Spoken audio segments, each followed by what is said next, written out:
Hello everyone, welcome back to the channel. आज हम start करने जा रहे हैं एक नई वीडियो के साथ। उसके अंदर हम डिस्कस करेंगे बीकाजी फूड्स के आईपीओ के बारे में, ग्लोबल हेल्थ लिमिटेड के आईपीओ के बारे में और फ्यूजन माइक्रो फाइनेंस के आईपीओ के बारे में।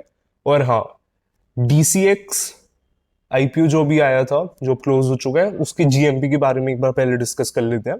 उसका जीएमपी डेली बढ़ता ही जा रहा है। एक तो पहले वो इतना ज्यादा ओवर सब्सक्राइब हो गया था, ऊपर से अभी जो उसका जीएमपी चल रहा है वो 90 रुपीज का चल रहा है। 43% का प्रीमियम है ये। 72 शेयर्स का लॉट था इसका, तो उसके हिसाब से अगर हम इसका जीएमपी कैलकुलेट करें तो 6480 रुपए का जीएमपी बैठ रहा है अभी फिलहाल में। बाकी जब तक लिस्ट होगा हम और ज्यादा पॉजिटिव रहते हैं, क्या पता हमें अच्छा और ज्यादा बेटर जीएमपी मिल रहा है, हो सकता है पैसा डबल हो जाए। चलिए दोस्तों, इसी के साथ स्टार्ट करते हैं सबसे पहले आईपीओ के साथ बीकाजी फूड्स के बारे में। तो जैसा कि आप सब जानते हैं, बीकाजी फूड्स का ही आईपीओ सबसे ज्यादा पॉपुलर हो रहा है और इसी में सबसे ज्यादा लोग लिस्टिंग गेन्स के लिए अप्लाई कर रहे हैं। बाकी की जो दो आईपीओज हैं, ग्लोबल हेल्थ और फ्यूजन माइक्रो फाइनेंस, अगर मैं आपको आसान बातों में बताऊं तो ये एक अड़चन है बीकाजी फूड्स के आईपीओ के लिए। इन दो आईपीओ की वजह से बीकाजी फूड्स का आईपीओ अच्छे से जीएमपी नहीं दिखा पा रहा, ना अच्छे से सब्सक्रिप्शन रेट गेन कर पा रहा। बट फिर भी आज के दिन भी ओवर सब्सक्राइब हो चुका है। 1.08 टाइम्स ओवर सब्सक्राइब हो चुका है आज की डेट में 2 बजे के आसपास तक। चलिए दोस्तों, इसके साथ साथ आगे कंपनी के बारे में जानना स्टार्ट करते हैं और थोड़ा सा आईपीओ की डिटेल्स भी जानेंगे।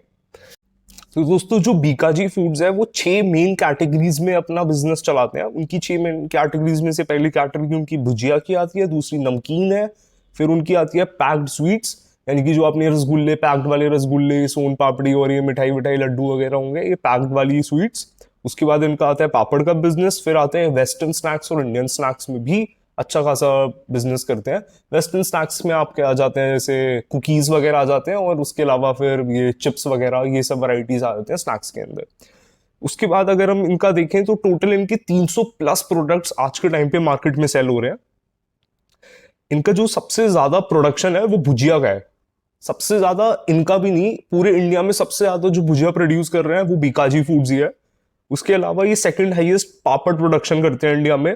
और जो पैक्ड रसगुल्ला होते हैं ना, वो आपने रसगुल्ला वाला डब्बा देखा होगा, वो भी ये हाईएस्ट प्रोडक्शन करते हैं इंडिया में।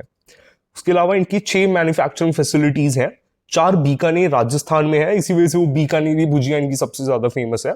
उसके अलावा एक इनकी असम में मैन्युफैक्चरिंग यूनिट है, एक कर्नाटका में है, और एक वेस्ट बंगाल वगैरह में इन्होंने अपनी वो सब्सिडरीज खोल रखी हैं।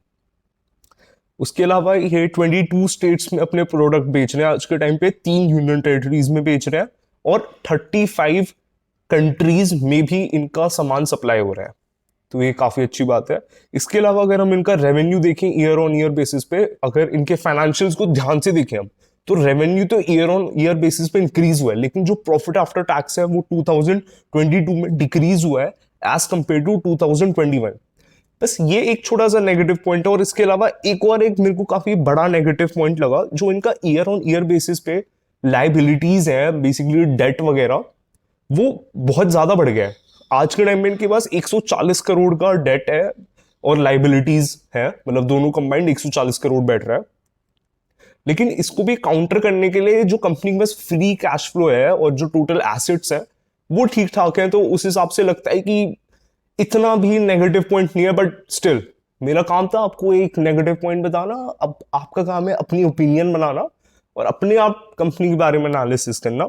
इसके अलावा अगर हम इनके पीयर कंपिटिटर्स देखें बीकाजी फूड्स के, तो सबसे पहले हमें दिखाई देगा प्रताप स्नैक्स। उसका जो पीई है वो 750 के आसपास है।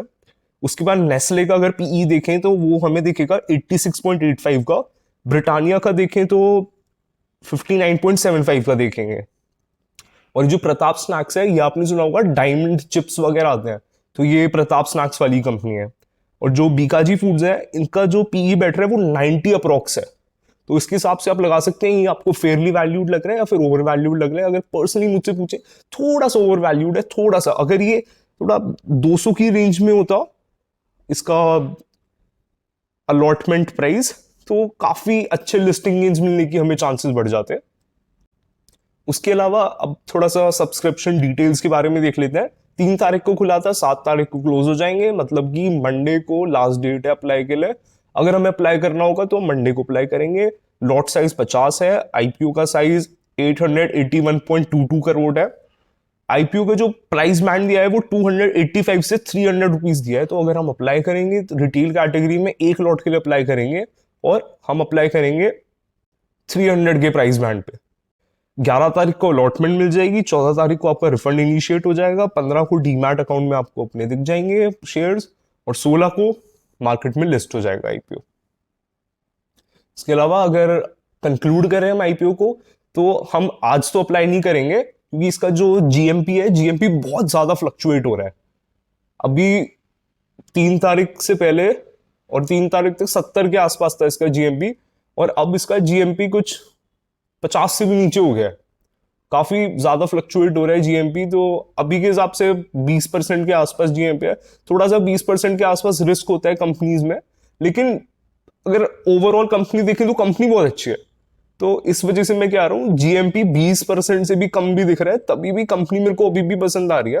तो मैं लास्ट डे तक वेट करूंगा, जैसा भी जीएमपी मेरे को दिखेगा, जैसा भी सब्सक्रिप्शन रेट मेरे को दिखेगा, अगर हाईली सब्सक्राइब होगा तो डेफिनेटली हम इसके अंदर एक लॉट अप्लाई करके जरूर चलेंगे। मैं तो करके चलूंगा। इसके अलावा आप अपनी भी रिसर्च करिए, आप भी एनालिसिस करिए, उसके बाद ही किसी आईपीओ में अप्लाई करें। इसके बाद जो हमारे 2 और आईपीओज हैं, ग्लोबल हेल्थ लिमिटेड और फ्यूजन माइक्रो फाइनेंस, मैं फालतू में टाइम वेस्ट नहीं करूंगा, मैं आपको क्लियरली बता देता हूँ। दोनों आईपीओ फिलहाल तो कोई भी इनमें कोई भी दम नहीं है, ना इनका जीएमपी अच्छा है, ना इसका सब्सक्रिप्शन रेट अच्छा है। तो इनमें टाइम वेस्ट करने से कोई फायदा नहीं है, इनमें डिस्कशन करने का भी कोई पॉइंट नहीं है। बाद में हाँ, कभी जब कंपनी लिस्ट हो जाएंगी, फंडामेंटल्स अच्छे हो जाएंगे, तब की तब देखेंगे। फिलहाल तो नहीं हमें इसमें अप्लाई करना चाहिए। हो सकता है कि अभी जब ये अप्लाई लिस्ट हो जाएंगी कंपनियां, ग्लोबल हेल्थ और फ्यूजन माइक्रो फाइनेंस, हो सकता है हमें आईपीओ प्राइस से भी नीचे प्राइस पे मिल जाए। हमें तब तक के लिए वेट करना चाहिए। चलिए दोस्तों, इसी के साथ वीडियो को यहीं रोकते हैं। Thank you so much. Please like share subscribe to my channel. Thank you. Keep investing.